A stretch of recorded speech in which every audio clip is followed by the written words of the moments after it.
El ADN humano es muy poderoso. Tiene funciones especiales como por ejemplo la de acumular una gran cantidad de información. Además, es como el Internet artificial pero mucho más superior en varios aspectos. Este Internet biológico está conectado al gran Internet cósmico. Lo que ocurre es que quienes controlan el planeta han colocado un bloqueador o un cortafuegos en el planeta que hace más difícil el conectarse, pero es posible sabiendo cómo burlar dicho bloqueo. Los controladores, para evitar que conectemos con esa gran Internet cósmica utilizando el ADN, han hecho creer a la humanidad que solo podemos utilizar un 10% del ADN y que el 90% restante es lo que ellos llaman ADN basura. Al llamarlo así, lo que están haciendo es que la humanidad, mediante el subconsciente, lo bloquee, que piensen que no sirve para nada y que es basura. Tanto el lenguaje como el pensamiento es muy importante en el ADN. Se puede modificar de la manera que uno quiera. Si te taladran a diario con palabras y pensamientos negativos, harán que no evoluciones. Tu ADN responderá a esas vibraciones haciendo que solo seas un robot biológico, sin poder. Tu ADN se encogerá con la vibración del miedo. Para confirmar el poder que nuestro ADN posee, existe un estudio científico llevado a cabo por un grupo de investigadores rusos compuesto por Georg Garjayev, Peter Garyayev y Vladimir Popolin, los cuales se unieron a lingüistas y genetistas para explorar el 90% del ADN llamado basura. Descubrieron que nuestro ADN no solo es responsable de la construcción de nuestro cuerpo, sino que también presta servicio en el almacenamiento de datos y en la comunicación. Los lingüistas rusos encontraron que el código genético, sobre todo en ese 90% aparentemente inútil, siguen las mismas reglas que todos los idiomas humanos. Para ello compararon las reglas de sintaxis, la manera en que se reúnen las palabras para formar frases y oraciones, la semántica, el estudio del significado en formas de lenguaje, y las reglas básicas de la gramática. Encontraron que los alcalinos de nuestro ADN siguen una gramática regular y han dispuesto reglas igual que nuestros idiomas. Así pues, los idiomas humanos no aparecieron por coincidencia, sino que son un reflejo de nuestro ADN inherente. El biofísico y biólogo molecular ruso Georg Garjayev y sus colegas exploraron también la conducta vibracional del ADN. La conclusión fue que los cromosomas vivos funcionan como ordenadores solitónicos holográficos, usando la radiación láser endógena del ADN. Significa, por ejemplo, que lograron modular ciertos patrones de frecuencia en un rayo láser e influenciaron con él la frecuencia del ADN y de ese modo la propia información genética. Del mismo modo que un fotón es una partícula de energía de luz, un fonón es una partícula de energía vibratoria. El electrón dentro de un solitón puede alcanzar diferentes estados de energía, al igual que el electrón en un átomo de hidrógeno. Puesto que la estructura básica de pares de ADN alcalinos y el idioma tienen la misma estructura, no es necesario descifrar ningún ADN. Uno puede simplemente usar palabras y frases del idioma humano. Esto también fue experimentalmente comprobado. La sustancia del ADN vivo, en tejido vivo, no in vitro, siempre reaccionará a los rayos láser modulados con el idioma, e incluso a ondas de radio, si se usan las frecuencias apropiadas. Esto explica definitivamente y científicamente por qué las afirmaciones, el entrenamiento autógeno, la hipnosis y la autoaceptación pueden tener efectos tan fuertes en los humanos y sus cuerpos. Para nuestro ADN es completamente normal y natural reaccionar al lenguaje. Mientras los investigadores occidentales cortaban genes individuales de los hilos de ADN y los insertaban en otra parte, los rusos trabajaron con mucho entusiasmo en dispositivos capaces de influir en el metabolismo celular a través de frecuencias de radio y de luz, convenientemente moduladas, reparando así los defectos genéticos. El grupo de investigación de Garjayev ha tenido éxito demostrando, por ejemplo, que los cromosomas dañados con rayos X pueden repararse con este método.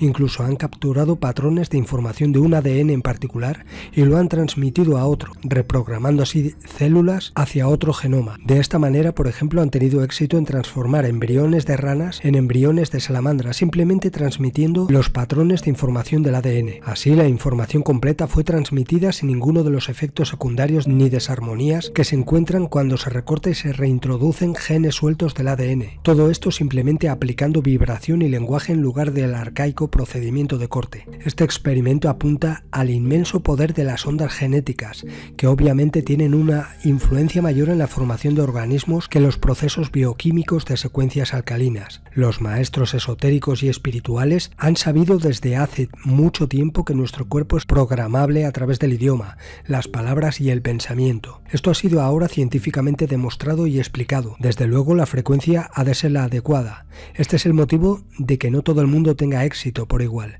o de que pueda hacerlo siempre con la misma fuerza. La persona individual debe trabajar en los procesos internos, a fin de establecer una comunicación consciente con el ADN. Los investigadores rusos trabajan en un método que no depende de esos factores, pero siempre dará resultado con tal de que se use la frecuencia correcta. Contra más desarrollada sea la conciencia de una persona, menos necesidad habrá de ningún tipo de dispositivo. Uno puede lograr estos resultados por sí mismo. Pero no termina aquí. Los científicos rusos averiguaron también que nuestro ADN puede causar patrones perturbadores en el espacio, en el vacío, produciendo de este modo agujeros de gusano magnetizados. Los agujeros de gusano son los equivalentes microscópicos de los llamados puentes de Einstein-Rosen, en la vecindad de agujeros negros remanentes de estrellas consumidas. Son conexiones de túneles entre áreas completamente diferentes en el universo, a través de los cuales puede transferirse información fuera del espacio y del tiempo. El ADN atrae estos bits de información y los pasa a nuestra conciencia. Este proceso de hipercomunicación es más efectivo en estado de relajación. El estrés, las preocupaciones o la hiperactividad impiden una hipercomunicación exitosa o distorsionan e inutilizan la información. En la naturaleza la hipercomunicación ha sido aplicada con éxito durante millones de años. En los insectos demuestra esto dramáticamente. Un ejemplo de la naturaleza cuando una hormiga reina está separada espacialmente de su colonia. La construcción aún continúa intensamente y según el plan. Sin embargo, si la reina muere, se detiene todo el trabajo de la colonia. Ninguna hormiga sabe qué hacer. La reina envía los planes de construcción a distancia mediante la conciencia grupal de sus súbditos. Ella puede estar tan lejos como quiera, con tal de que esté viva. El hombre moderno conoce esto a un nivel mucho más sutil, lo llama intuición, pero también nosotros podemos recuperar su plena utilización. A menudo la hipercomunicación en el ser humano se presenta cuando de repente uno accede a información que está fuera de las bases del conocimiento consciente propio. Tal hipercomunicación es entonces experimentada como inspiración o intuición. Por ejemplo, durante años un enfermero de 42 años soñó con una situación en la que él estaba conectado a una especie de CD-ROM de conocimiento. Se le transmitía conocimiento verificable de todos los campos imaginables del saber, que él podía traer a la memoria cuando despertaba a la mañana siguiente. Había tal torrente de información que parecía que se le hubiera transmitido una enciclopedia completa por la noche. La mayoría de datos estaban fuera de su base de conocimiento personal y alcanzaba detalles técnicos sobre los que él no sabía absolutamente nada. Cuando ocurre la hipercomunicación, uno puede observar fenómenos especiales en el ADN, así como en el ser humano. El efecto lateral que también se ha encontrado más frecuentemente en la hipercomunicación en los seres humanos son los inexplicables campos electromagnéticos en la cercanía de las personas involucradas. Por ejemplo, los dispositivos electrónicos dejan de funcionar durante horas. Cuando el campo electromagnético decae poco a poco, los dispositivos vuelven a funcionar normalmente. Muchos sanadores y psíquicos conocen este efecto. Los dispositivos electrónicos se estropean a su alrededor. En su libro Inteligencia de ordenadores en red, Gracina Gossard y Franz Bladorf explican estas conexiones precisa y claramente. Los autores también citan fuentes que asumen que en tiempos remotos la humanidad había estado fuertemente conectada a la conciencia grupal, como los animales, actuando como un grupo. Ahora que somos bastante estables en nuestra conciencia individual, podemos crear una nueva forma de conciencia grupal, concretamente una con la que lograremos acceder a toda la información a través de nuestro ADN, sin ser forzados ni controlados a distancia sobre qué hacer con esa información. Ahora sabemos que al igual que en Internet, nuestro ADN puede verter en la red sus datos apropiados, puede acceder a datos de la red y establecer contacto con otros participantes en la red. La curación remota, la telepatía o la sensación remota de familiares, parientes, etc. puede explicarse de esta manera. Los animales también saben cuándo sus dueños vuelven a casa. Eso puede interpretarse ahora y puede explicarse a través de los conceptos de conciencia de grupo o hipercomunicación. La hipercomunicación en el nuevo milenio significa algo muy diferente. Los investigadores piensan que si los humanos con plena individualidad recobraran la conciencia grupal, tendrían un poder de crear, modificar y formar cosas en el planeta similar al de los dioses. Este es uno de los motivos por el cual nos mantienen separados. La humanidad está acercándose colectivamente a una conciencia de grupo de un nuevo tipo. El 50% de los niños de hoy en día serán niños problemáticos en cuanto vayan a la escuela. El sistema los amontona a todos juntos y demanda que se ajusten al sistema controlador, pero la individualidad de los niños de hoy en día es tan fuerte que ellos rechazan este ajuste,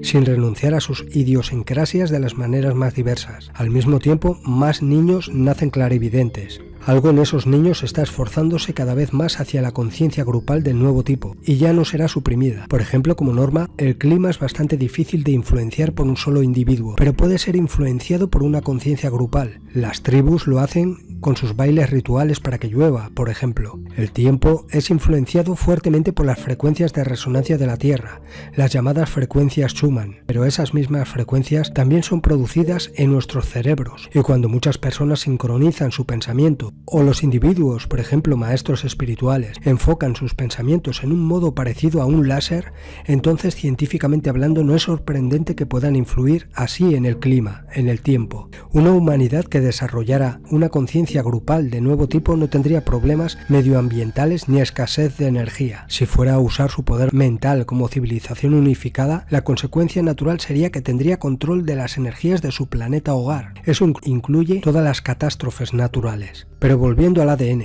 al parecer también es un superconductor orgánico que puede funcionar a temperatura normal del cuerpo. Los superconductores artificiales requieren temperaturas sumamente bajas, de entre menos 200 grados y menos 140 grados centígrados para funcionar. Todos los superconductores pueden almacenar luz y por tanto información. Esta es una explicación más a fondo de cómo el ADN puede almacenar información. Cada uno de nosotros tiene estas capacidades en el ADN, en el interior, para realizar proezas como por ejemplo la reparación de genes, sanación, etc. por sí mismo. Pero esto es similar a una persona que debido a un accidente tiene que pasarse años en una silla de ruedas. Cuando recobre de nuevo la salud, tendría que aprender otra vez lenta y firmemente a caminar de manera adecuada, como si nunca antes hubiera podido andar. Y esto es exactamente lo que sucede con nuestras facultades interiores. Lentamente empieza a filtrarse que nosotros tenemos el poder para efectuar bastantes cosas en muchas áreas. Ahora nos toca aprender a utilizar de nuevo estos poderes existentes en nosotros mismos, en el ADN.